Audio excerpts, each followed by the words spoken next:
E o Senhor visitou a Sara, como tinha dito, e fez o Senhor a Sara como tinha falado. Existe uma passagem bíblica muito conhecida que diz que Deus é fiel. Por muitos anos eu não entendi o significado dessa passagem que muita gente repete. Quando a Bíblia diz que Deus é fiel, isso significa que ele cumpre tudo o que diz. A fidelidade caracteriza alguém que é honesto e confiável, pois a fidelidade em si caracteriza a atitude de compromisso com aquilo que assumimos ou prometemos. E aqui a Bíblia diz que o Senhor havia visitado a Sara como tinha dito, ou seja, aqui temos exemplo da fidelidade de Deus. Deus cumpre tudo o que promete. Deus prometeu um filho a Sara e Abraão. E esse versículo inicia dizendo exatamente que o que foi prometido foi cumprido. Em Números 23:19 é dito isso sobre a fidelidade de Deus. Deus não é homem para que minta, nem filho de homem para que se arrependa. Acaso ele fala e deixa de agir? Acaso promete e deixa de cumprir?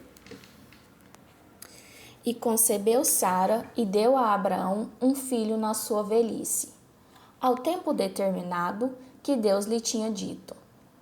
Sara e Abraão tiveram um filho no tempo determinado, nem um dia a mais ou um dia a menos. Por isso, o dia, a hora e o lugar não deveriam ter sido preocupação do casal. Deus prometeu um filho, e isso deveria ter sido suficiente. Não era necessário que eles tivessem dado seu jeitinho para que Abraão tivesse um filho com Agar. Tanto é que a descendência de Abraão foi dada especialmente a partir do filho da promessa. Veja, em Gálatas 4:22 e 23 é dito que: pois está escrito que Abraão teve 2 filhos, um da escrava e outro da livre. O filho da escrava nasceu de modo natural, mas o filho da livre nasceu mediante promessa. Sara e Abraão tiveram um filho na sua velhice, contrariam todas as leis naturais existentes, mas como foi o próprio Deus que prometeu, isso se cumpriu, e tudo ocorreu no tempo determinado, ou seja, 25 anos após a primeira menção da promessa, visto que Abraão teve Isaque aos 100 anos, e chamou Abraão o nome de seu filho que lhe nascera, que Sara lhe dera, Isaque. E Abraão foi obediente à ordem do Senhor, pois quando ele comunicou o tempo do cumprimento da promessa, com a gravidez de Sara e nascimento de um filho, Deus disse que o nome do menino seria Isaque. Veja o que diz Gênesis 17:19. Então Deus respondeu: na verdade, Sara, sua mulher, lhe dará um filho, e você lhe chamará Isaque. Com ele estabelecerei a minha aliança, que será a aliança eterna para os seus futuros descendentes. E Abraão circuncidou o seu filho Isaque, quando era da idade de 8 dias, como Deus lhe tinha ordenado. Lembram-se como foi dada a ordenança da circuncisão? Foi no mesmo momento em que Deus comunicou o tempo de cumprimento da promessa, pois foi dito em Gênesis 17, de 10 a 12, o seguinte: esta é a minha aliança com você e com os seus descendentes, aliança que terá de ser guardada. Todos os do sexo masculino entre vocês serão circuncidados na carne. Terão que fazer essa marca, que será o sinal da aliança entre mim e vocês. Da sua geração em diante, todo menino de 8 dias de idade entre vocês terá que ser circuncidado, tanto os nascidos em sua casa, quanto os que forem comprados de estrangeiros e que não forem descendentes de vocês. Naquela ocasião, Abraão, Ismael e os outros homens foram circuncidados depois da época dos 8 dias de vida. Mas como Isaque nasceu após a ordem de Deus, ele foi circuncidado no momento certo. E era Abraão da idade de 100 anos, quando lhe nasceu Isaque, seu filho. Essa informação foi deixada na Bíblia especialmente para nós que vivemos hoje. Ela nos fala sobre a confiança, e a confiança em Deus é suficiente e poderosa para arrancar da nossa vida a ansiedade e o medo. Vamos entender isso melhor? A Bíblia relata que Abraão tinha 75 anos quando Deus lhe prometeu Canaã e uma descendência. Veja o relato de Gênesis 12, 1 a 4. Então o Senhor disse a Abraão: saia da tua terra, do meio dos seus parentes e da casa de seu pai, e vá para a terra que eu lhe mostrarei. Farei de você um grande povo, e o abençoarei. Tornarei famoso o seu nome, e você será uma bênção. Abençoarei os que o abençoarem, e amaldiçoarei os que o amaldiçoarem. E por meio de você, todos os povos da terra serão abençoados. Partiu Abraão como lhe ordenara o Senhor, e Ló foi com ele. Abraão tinha 75 anos quando saiu de Harã. Você entende? Abraão recebeu a promessa aos 75 anos, e esta foi cumprida em sua vida aos 100 anos. Esse prazo de 25 anos foi dado a Abraão para que este pudesse exercer sua confiança em Deus, e isso serve para nós hoje. Ao entendermos que Deus cumpre suas promessas, não há motivos para ficarmos ansiosos, nem mesmo se a promessa demorar 25 anos para chegar. Quer um exemplo? Jesus prometeu que voltaria à Terra, mas isso ainda não aconteceu. Mesmo que os anos estejam caminhando e caminhando, isso não é motivo para desacreditarmos, pois quem prometeu é fiel e poderoso para cumprir sua promessa. E disse Sara: Deus me tem feito riso, e todo aquele que o ouvir se rirá comigo. Deus é o Deus dos recomeços. Ele transforma algo ruim em bom. Ele transforma nossa tristeza em alegria. A participação de Sara no relato bíblico é pausada com ela rindo, e 1 ano depois sua história é retomada com um sorriso também. 1 ano antes, quando Deus comunicou a Sara e Abraão que o tempo do cumprimento da promessa havia chegado, Sara riu com o sentimento de que aquilo fosse impossível. Agora ela também estava rindo, mas seu sentimento era outro. Ela riu com o sentimento de que aquilo que era impossível se tornou possível.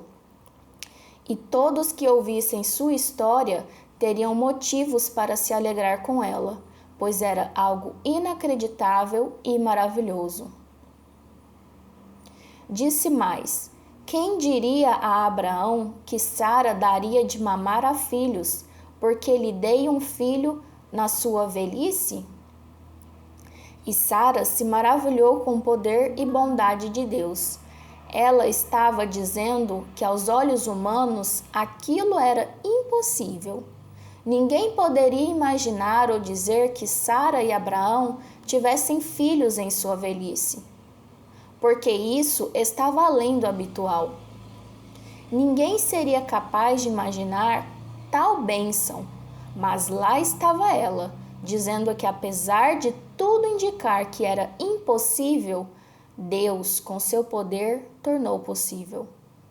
E ela estava muito feliz, e sua vontade era de gritar para todo mundo, compartilhar e bendizer o nome de Deus e sua grande misericórdia. Olhando a realidade de hoje, em sua grande maioria, uma mãe já fica super feliz ao ter um filho. Imagine uma mãe na situação senil de Sara, e cresceu o menino e foi desmamado. Então, Abraão fez um grande banquete no dia em que Isaque foi desmamado. E a bênção foi tão grande que tudo era motivo de festa. É certo que os orientais são um povo alegre e festeiro, mas a Bíblia deixa essa situação gravada justamente para mostrar que Abraão cumpriu com os costumes de sua época e comemorou tal data e que para ele era mais especial do que o costumeiro. Apenas para entender, hoje tem muitas pessoas que fazem mêsversário da criança, aniversário, festa disso, festa daquilo e etc. Abraão estava tão feliz que, obviamente, ele aproveitou todas as ocasiões festivas para agradecer a Deus e para que isso servisse de testemunho para os outros.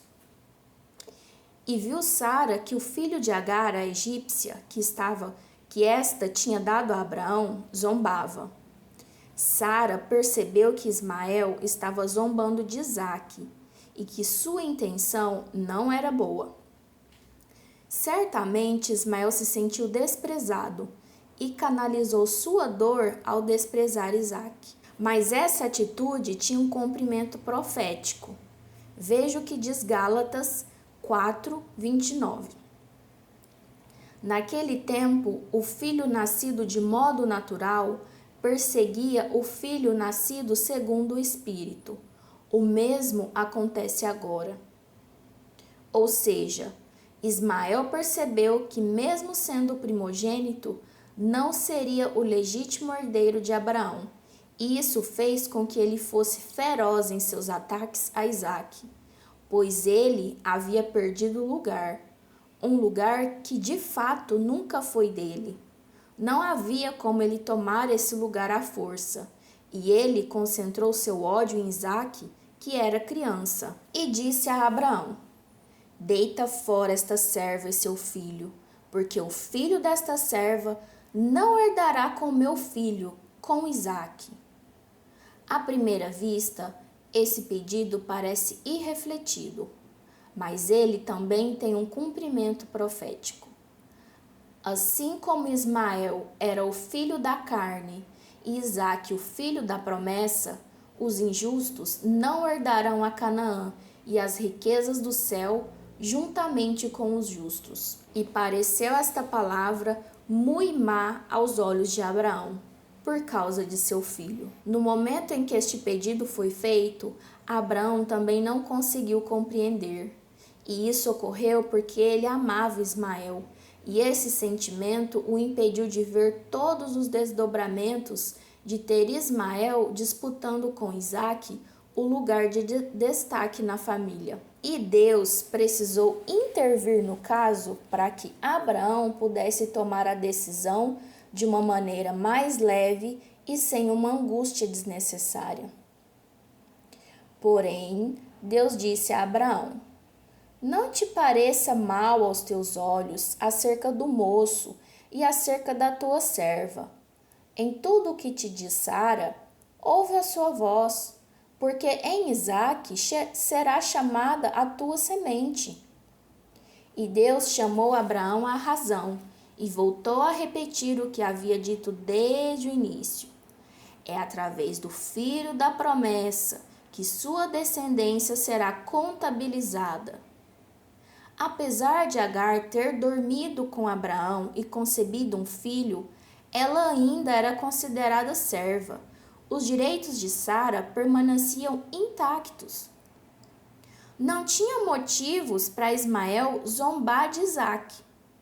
Mesmo que ele tenha nascido primeiro, os direitos de herança e de primogenitura eram de Isaque. E esse direito foi dado por Deus. Em um sentido mais amplo, Ismael estava contrariando a ordem direta de Deus. Ele não estava fazendo a vontade de Deus ao tentar diminuir Isaque. Mas também, do filho desta serva, farei uma nação, porquanto é tua semente. Mais uma vez, Deus repete: Agar continua sendo a serva e Ismael continua sendo o filho da serva. Mas assim como Deus prometeu a Agar quando ela fugiu da presença de Sara, Deus reforçou a promessa que de Ismael viria uma grande nação. Então se levantou Abraão pela manhã, de madrugada, e tomou pão e um odre de água, e os deu a Agar, pondo-o sobre o seu ombro. Também lhe deu o menino e despediu-a. E ela foi-se, andando errante no deserto de Berseba. E após Deus tranquilizar Abraão de que o pedido de Sara não era exagerado, ele fez os preparativos para essa separação. Ele deu suprimentos para a viagem, mas a Bíblia não relata o fato de que Abraão distribuiu suas riquezas com Ismael, visto que ele não seria considerado seu herdeiro. Andar errante também pode demonstrar a tristeza de Agar e Ismael, pois até o nascimento de Isaque, era mais que certo que toda a riqueza de Abraão seria de Ismael no futuro. E agora, eles, além de não possuírem as riquezas futuras da herança, também não possuíam mais a fartura atual de estar na presença de uma casa abastada como a de Abraão. Agar e Ismael imaginaram que a riqueza de Abraão seriam dele no futuro. Porém, mais do que riquezas terrenas, Deus havia preparado riquezas espirituais para a descendência de Abraão. Ismael estava preocupado com as riquezas terrenas, mas somente Isaque estava preparado para recebê-las, pois elas eram um mero complemento da riqueza espiritual que ele se preparou para receber durante toda a sua vida. E, consumida a água do odre, lançou o menino debaixo de uma das árvores. E como eles saíram errantes, sem saber para onde ir, a água acabou antes que eles pudessem chegar ao seu destino. Afinal, eles não sabiam onde seria seu destino. Eles também andaram sem rumo e sem propósito. Quando sabemos para onde ir, fica mais fácil controlar os recursos durante a viagem. E foi-se e assentou-se em frente, afastando-se à distância de um tiro de arco, porque dizia: que não veja eu morrer o menino. E assentou-se em frente, e levantou a sua voz, e chorou. E a angústia foi grande. A dor de ver seu filho morrer de sede foi tão grande que ela preferiu se distanciar ao presenciar a morte de um filho. E ouviu Deus a voz do menino, e bradou o anjo de Deus a Agar desde os céus e disse-lhe: que tens, Agar? Não temas, porque Deus ouviu a voz do rapaz desde o lugar onde está. Deus ouviu a oração de Ismael. Certamente Abraão o havia ensinado sobre Deus. E mais uma vez Agar recebe a visita de um anjo em sua vida. Ergue-te, levanta o moço e pega-lhe pela mão, porque dele farei uma grande nação. Deus prometeu bênçãos a Ismael também, e aqui ele reforça essa promessa. E abriu-lhe Deus os olhos, e viu um poço de água, e foi-se, e encheu o odre de água, e deu de beber ao moço. E Deus permitiu que a necessidade urgente deles fosse saciada. Havia água lá perto o tempo todo, mas eles, em sua angústia, não enxergaram isso. O milagre não foi produzir água onde não tinha, mas fazer com que eles enxergassem a bênção que estava sob seus olhos o tempo todo. Sabe quando a Bíblia diz que Ismael era filho da carne e Isaque o filho da promessa? Quem é da carne não pode discernir as coisas espirituais. E nesse versículo há um ensinamento profético também. Deus quer nos dar a visão espiritual para enxergar as coisas como elas realmente são. Devemos ver a beleza das coisas, os milagres cotidianos e também precisamos estar de olhos abertos para saber identificar o pecado e chamá-lo pelo nome, sem falsos conceitos. Quando se diz que precisamos chamar o pecado pelo nome correto, isso significa dizer que devemos ter visão espiritual para não amenizar o pecado, dizendo que ele é um erro ou um errinho de nada, como se fosse algo insignificante, porque o pecado traz a morte e não podemos subestimar seu poder de destruição. Jesus morreu na cruz para nos salvar do pecado. O pecado não é algo insignificante que pode ser subestimado. Por isso, nem sempre o milagre vai ser algo grandioso. Às vezes, o milagre que precisa ocorrer na sua vida e na minha vida também é apenas que você consiga enxergar as coisas sob a verdadeira luz, para que você consiga discernir o que elas de fato são. E era Deus com o moço que cresceu e habitou no deserto e foi flecheiro. Deus também estava com Ismael e habitou no deserto de Parã, e sua mãe tomou-lhe mulher da terra do Egito.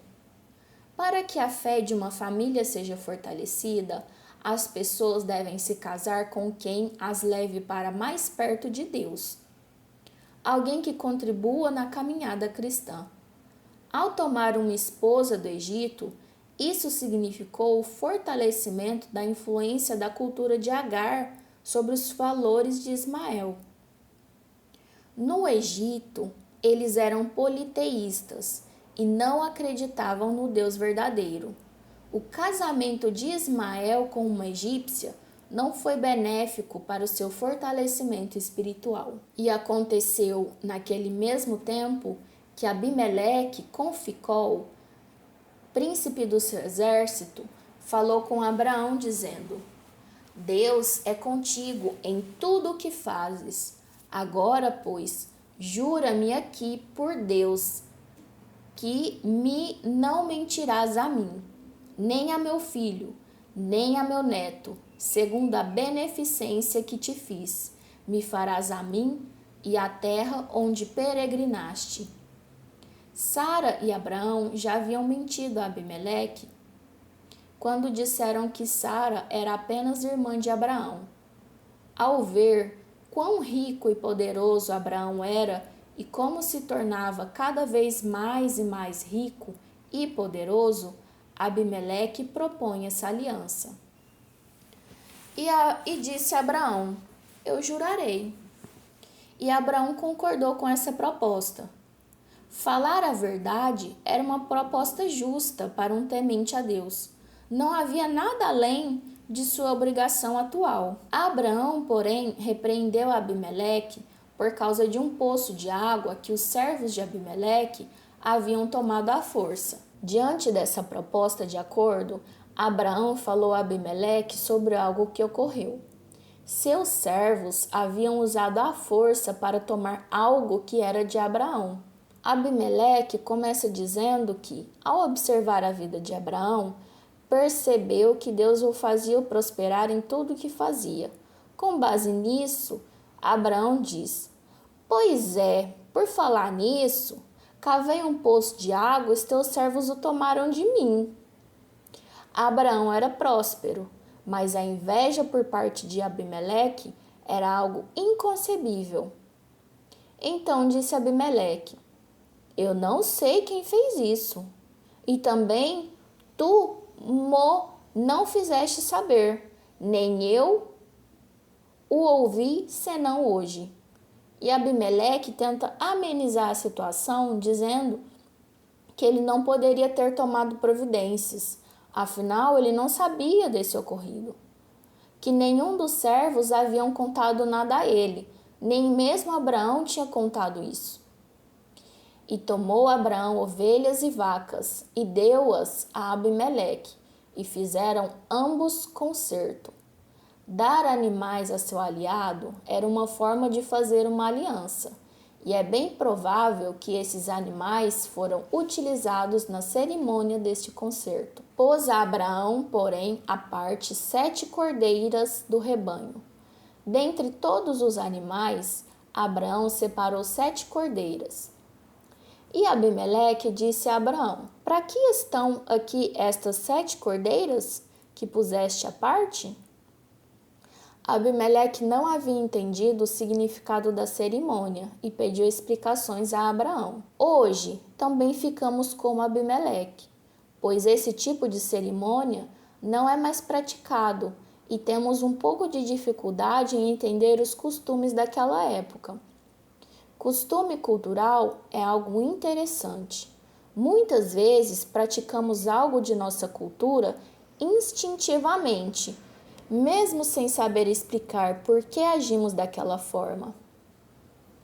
Imagina ter de explicar o costume dos outros, ainda mais de uma época tão distante.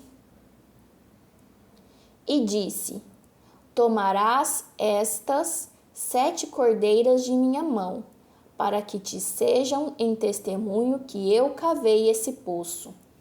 Abraão afirmou solenemente que o poço foi cavado por ele e que por direito pertencia a ele, mas como indenização deu as 7 cordeiras a Abimeleque, porque aquela era uma região de sua propriedade.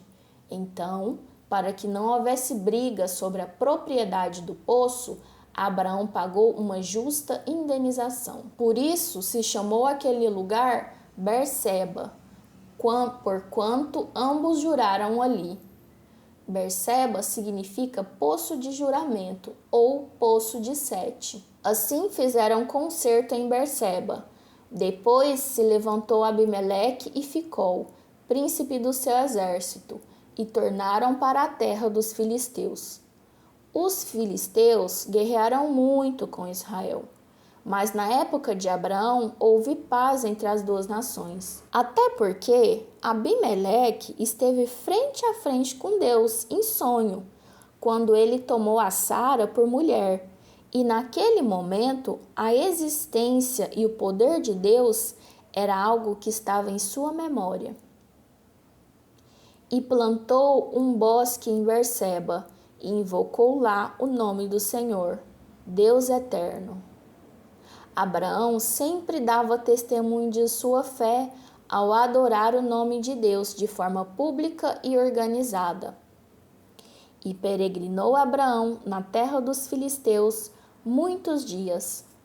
E houve época em que era seguro habitar entre os filisteus. A medida de iniquidade deles não estava completa. Abimeleque havia estado na presença do Deus Criador, e isso o impediu de fazer mal a Abraão e sua casa.